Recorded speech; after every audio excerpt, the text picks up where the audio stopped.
Connaissez-vous le Dry January? Le but est de prendre ce mois pour repenser sa relation avec l'alcool qui est responsable de bien des désagréments. Mais alors, pourquoi relever ce défi exactement et comment le réussir? Salut, c'est Mélissa Lepoureau et cette semaine dans Futura Flash, on va s'intéresser à ce challenge qui revient chaque année en janvier. Après avoir bien festoyé en fin d'année, il est temps de laisser son foie se reposer un peu. Pour ça, pourquoi ne pas participer au Dry January?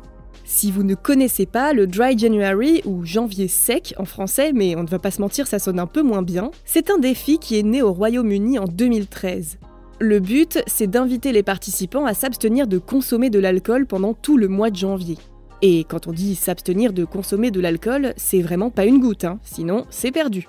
Ce concept a rapidement gagné en popularité dans de nombreux pays et est devenu un moment privilégié pour prendre soin de sa santé et réfléchir à ses habitudes de consommation. Parce que oui, l'alcool, c'est connu, mais on l'oublie peut-être un peu trop, il peut avoir des effets vraiment néfastes sur la santé. En trop grande quantité, il affecte le cerveau en altérant la coordination, la mémoire et le jugement. À court terme, il déshydrate, perturbe le sommeil et entraîne des maux de tête. Et à long terme, une consommation excessive peut endommager le foie et provoquer des maladies comme la cirrhose ou la stéatose hépatique. En plus, il augmente le risque de maladies cardiovasculaires, d'hypertension et de certains cancers, notamment ceux du foie évidemment, et de l'œsophage. Et comme si ça ne suffisait pas, l'alcool peut aggraver l'anxiété et la dépression. Et pourtant, malgré ça, il est souvent perçu comme un élément incontournable des soirées. L'alcool, c'est cool, dit-on, mais il faut faire attention parce que sa consommation n'est vraiment pas sans risque sur la santé.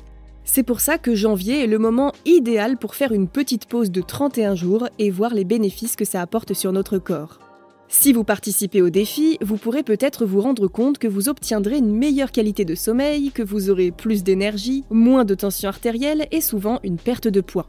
Se passer d'une importante consommation d'alcool peut aussi vous permettre d'évaluer votre rapport à l'alcool et de prendre du recul sur vos habitudes. Et puis, mine de rien, ça fait faire des économies aussi.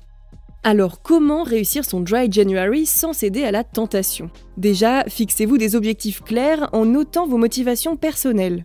Améliorer tel ou tel point de votre santé, faire des économies, bref, vous saurez trouver, j'en suis sûre. Évidemment, le but n'est pas de bannir les bars et les soirées pendant un mois. Vous pourrez simplement opter pour d'autres types de boissons comme les mocktails, donc les cocktails sans alcool, ou les jus de fruits par exemple.